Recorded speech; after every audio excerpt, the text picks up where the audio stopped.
Oi pessoal, tudo bem? Boa noite. Estou gravando esse vídeo um pouco mais tarde hoje, mas de forma que eu grave da nossa aula de amanhã, né? Vai ser um vídeo mais curto, porque na verdade eu falo sobre a sociedade do Antigo Regime, que é o nosso tema de hoje, em outros vídeos, né?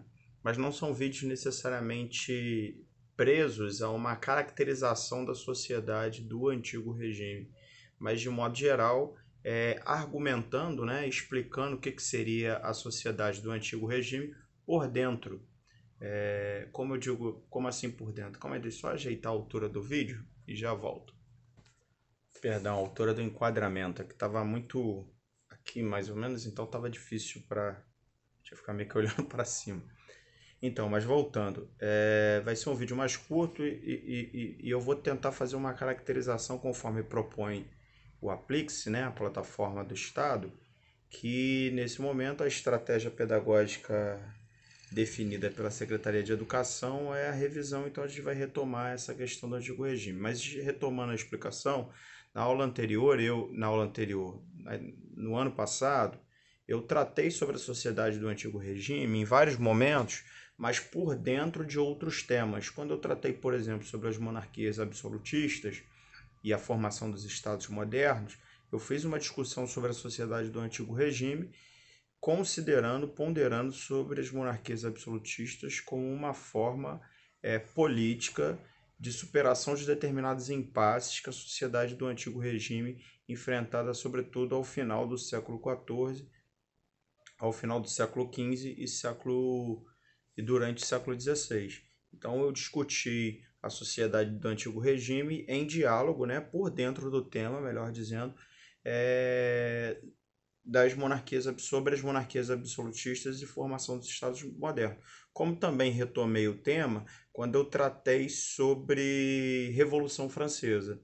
E aí caracterizar a estrutura de organização e de relações e o padrão de relações sociais existentes na sociedade francesa previamente à eclosão do processo revolucionário que culminou com a desconstrução, com a dissolução daquela sociedade. Então, dito isso, eu vou fazer uma caracterização rápida e vou preparar um vídeo talvez um pouco mais elaborado sobre isso em um outro momento. O importante é a gente entender também sobre a sociedade do antigo regime ou sobre o antigo regime, porque essa compreensão que eu tenho da proposta do Aplix, quando ele fala discutir antigo regime, a gente está discutindo um formato, né? Uma configuração social. A sociedade do antigo regime ela era uma sociedade marcada por uma lógica de estruturação estamental ou socialmente dividida em estados, né? Tem um dos caras fundadores da sociologia, o Weber, né? Ele fala sobre, ao discutir estratificação social, ele define a sociedade em estamentos, né? Ou seja, sociedade que ela se estrutura dentro de uma lógica bem hierarquizada e bem cristalizada, no sentido de que a mobilidade social, de acordo com a condição, sobretudo de nascimento, ela seria muito pequena.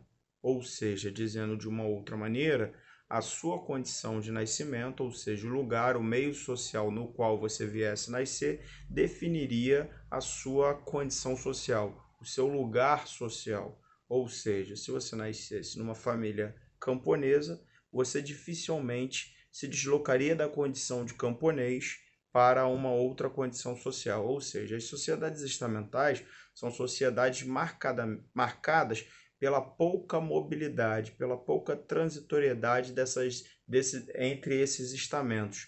Então, se você nasceu um nobre, você vai permanecer na condição de nobreza.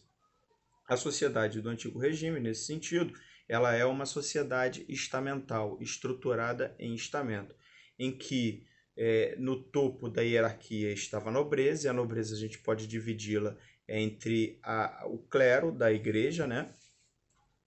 Da igreja católica naquele contexto, ela ainda não se definia necessariamente como igreja católica, não se auto-intitulava, né, como igreja católica, porque católico em latim significa universal. Esse adjetivo em relação à igreja, ele é incorporado sobretudo após as reformas protestantes, mas enfim, é uma outra discussão. Fundamental a gente entender que no topo da hierarquia da sociedade do antigo regime existia uma relação de simbiose entre a nobreza e o clero, ou seja, a hierarquia da igreja.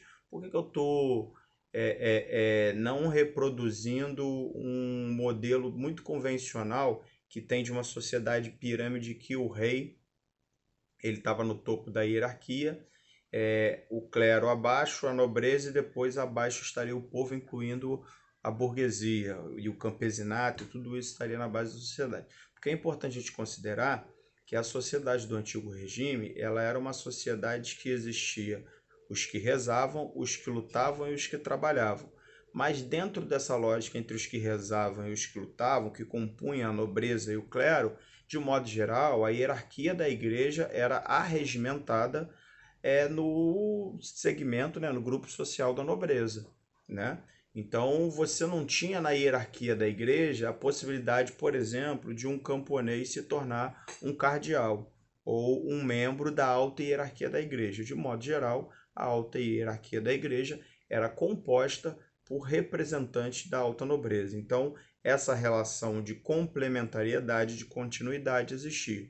Essa distinção, de um modo geral, nós fazemos ao explicar para que a gente também compreenda e dimensione o papel, a relevância que a Igreja Católica, ou a Igreja, no sentido de instituição que regia e normatizava o discurso cristão, religioso, a cristandade, lembrando que era a Igreja, do ponto de vista religioso, que definia o que era certo e o que era errado, mas com isso a gente não pode confundir que esse poder simbólico e religioso que a Igreja detinha, ao mesmo tempo se configurava como um poder político. Com isso também não estou dizendo que a igreja não tinha poder político, ela tinha poder político. Mas nesse contexto, ou em grande parte da sociedade do antigo regime, por exemplo, quando a gente pega durante a Idade Média, durante todo o contexto da sociedade feudal, a marca da autoridade, ou melhor, a autoridade era marcada pelo papel dos senhores feudais. E a realidade política era uma realidade de pulverização, de fragmentação, de existência de vários senhores feudais que, de acordo com o seu feudo, de acordo com o território que estava submetido à sua autoridade, era ele que exercia a autoridade, inclusive definindo o funcionamento da própria igreja nesses territórios. Então a gente precisa, em alguma medida, estar pensando sobre essas questões. Assim, a igreja ela tinha um poder religioso, um poder ideológico muito forte, porque era ela que dizia o que era certo e o que era errado do ponto de vista da religião cristã, que era a religião dominante na Europa, confessada ou professada por maior parte dos povos, dos países e regiões da Europa. Então ela tinha esse poder ideológico muito forte, mas nisso existia um certo descompasso em relação ao poder político. Não necessariamente a igreja mandava em tudo e em todos. Por sua vez, a nobreza também detinha muito poder, mas o poder ideológico ela estava, do ponto de vista ideológico, ela estava submetida às ideologias, ao poder das ideias da Igreja Católica. Então essa sociedade do antigo regime, ela também se caracteriza por uma prevalência, vamos dizer assim, do papel da igreja do ponto de vista de orientação ideológica dessa sociedade e na definição dos comportamentos, dos padrões de sociabilidade, das relações sociais. Isso muitas vezes não necessariamente de maneira direta, mas de uma forma em que as ideias, os valores, as crenças que a igreja defendia e propagava normatizavam, definiam comportamentos, definiam o modo de vida das pessoas. Então, essa sociedade estamental, de uma maneira mais simples, ela tinha no topo da hierarquia, inevitavelmente, o clero e a nobreza, e abaixo, na base dessa sociedade, essa base ela era composta por todos aqueles e aquelas que não estavam nem na condição de nobreza e nem no clero. Lembrando que para você ser nobre ou não ser nobre, isso era definido pela família na qual você nasceria, né? Ou tivesse nascido. Então, essa condição era definida por uma questão de linhagem familiar, por uma condição de nascimento. Mérito, competência, inteligência e até mesmo poder econômico e riqueza, nesse contexto, eram atributos secundários, né? Não eram atributos determinantes, eram atributos secundários. Então, essa sociedade ela era estruturada dentro dessa lógica hierárquica, dentro dessa lógica estratificada, no qual não permitia uma grande mobilidade social, ou seja, ela permanecia durante muito tempo dividida dessa forma. Cabia à nobreza, e como eu disse, isso se estrutura desde a Idade Média, desde o final, desde o período em que o Império Romano ele se dissolveu e a gente teve a formação do Império, do Sacro Império, Sacro Império Romano Germânico, Romano Germânico, a partir sobretudo da experiência de Clovis e Carlos Magno, em que nós tivemos nesse contexto, isso aí se dá na Alta Idade Média, mas eu não vou tratar sobre isso agora, em que a própria formação dos feudos, estruturação da sociedade feudal se dá nesse momento. Os nobres eles se consideravam como especiais, vamos dizer assim, superiores pela condição de nascimento. E para aqueles, e como eu disse, a sociedade se dividia dessa maneira, entre os que rezavam, o clero, entre os que lutavam, a nobreza era, sem sombra de dúvida, um segmento guerreiro voltado para a guerra, e é também dentro desse processo que a gente tem a formação dos feudos e das próprias relações de servidão. Por quê? Porque cabia aos camponeses produzir e trabalhar, em troca de proteção desses senhores feudais dessa nobreza. Por sua vez, cabia à igreja ou os membros do clero rezar, e a grande parte da população, os camponeses, caberia o trabalho. Eu não citei, não sei se vocês perceberam, mas foi proposital, é porque a figura do rei, ela se transforma ao longo desse processo. Não é em todo momento que o rei ele cumpre um papel preponderante do ponto de vista político. Isso se estabelece em um contexto de formação das monarquias absolutistas e formação dos estados modernos, que existe, sobretudo a partir do final do século XV, um processo de concentração do poder nas mãos do rei. Isso provocado por inúmeros fatores. Nesse contexto, o rei ele tinha um papel de poder simbólico, dentro de uma lógica das relações de suzerania e vassalagem. O que eram relações de suzerania e vassalagem? Eram relações de lealdade, pautado pela lógica da honra, que isso também era um valor que definia, em certa medida, as relações entre nobreza. É importante registrar que os servos que trabalhavam e pagavam seus impostos ou se prestavam serviços a essa nobreza em troca de proteção, sobretudo através da corvéia, que era uma forma de tributo, que obrigava esses camponeses a trabalhar alguns dias nas terras dos seus senhores, essa relação de suzerania e vassalagem não existia entre os servos e os nobres. A relação que os camponeses estabeleciam com a nobreza era uma relação de servidão, de serviço, né, de servir. A relação de suzerania e vassalagem era uma relação de lealdade, de compromisso existente somente entre os nobres. Ou seja, o rei, tendo em vista a hierarquia da sociedade estamental, de acordo com essa lógica de lealdade, de compromisso, ele era o suzerano, ou seja, o topo da hierarquia do ponto de vista da lealdade, que obrigava, pelo fato de ser suzerano, a lealdade, o auxílio militar, o auxílio econômico e compromissos em relação a todos aqueles que estavam abaixo, o vassalo.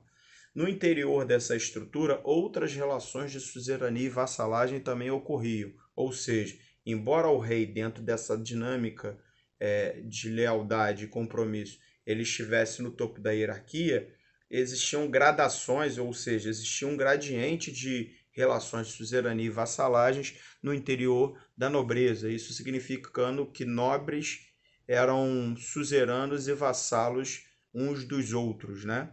Isso também exigindo, né, moralmente compromissos entre eles. Então, era uma sociedade estruturada dentro dessa lógica, formação de feudos, centrada na terra e na propriedade agrária, né? Os títulos, a condição de nobreza se vinculava fortemente à possessão de terras.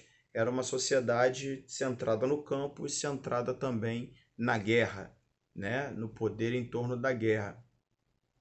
Creio que eu tenha caracterizado mais ou menos, né? Eu não preparei muito bem um roteiro dessa aula, ao contrário das outras, mas eu acho que dá pelo menos alguma noção da maneira que funcionava a sociedade do Antigo Regime. Ela se forma, só para localizá-la historicamente, ela inicia o seu processo de formação no contexto de dissolução do Império Romano, mas ela se consolida na sua forma, sobretudo a partir do Império Carolíngio, né? E depois ela tem e entra no seu contexto de crise, convulsionada pela depressão agrária, convulsionada pela peste negra do século XIV, convulsionada pelas revoltas camponesas e as revoltas urbanas que se dão no contexto da depressão agrária no final do século, durante o século XV, né? Então ela começa a demonstrar os seus fatores de crise na formação, mas ainda encontrando saídas na formação das monarquias absolutistas. A sua crise definitiva, ou seu encerramento, ou a sua dissolução e desestruturação por completo, se dá com a Revolução Francesa no final do século XVIII. Beleza? Isso foi só uma breve apresentação. Na próxima aula eu tento talvez já elencar alguns pontos, vou tratar, já tenho um vídeo pronto sobre iluminismo, e eu posso talvez nesse vídeo sobre iluminismo tentar retomar algumas coisas que eu não considerei nessa aula. Beleza? Um grande abraço para todos, espero que todos estejam se cuidando. É importante sempre ressaltar a necessidade da responsabilidade, do compromisso. Voltamos, infelizmente, a viver um período muito complexo e muito triste, né, dessa pandemia no Brasil, produto da irresponsabilidade de muitas pessoas e também do nosso governante, né? Então, espero que todos vocês estejam se cuidando, cuidando dos seus familiares, e em breve espero que a gente tenha condições de retomar o contato, né? Retomar os nossos encontros. Um grande abraço, pessoal, uma boa noite a todos e todas.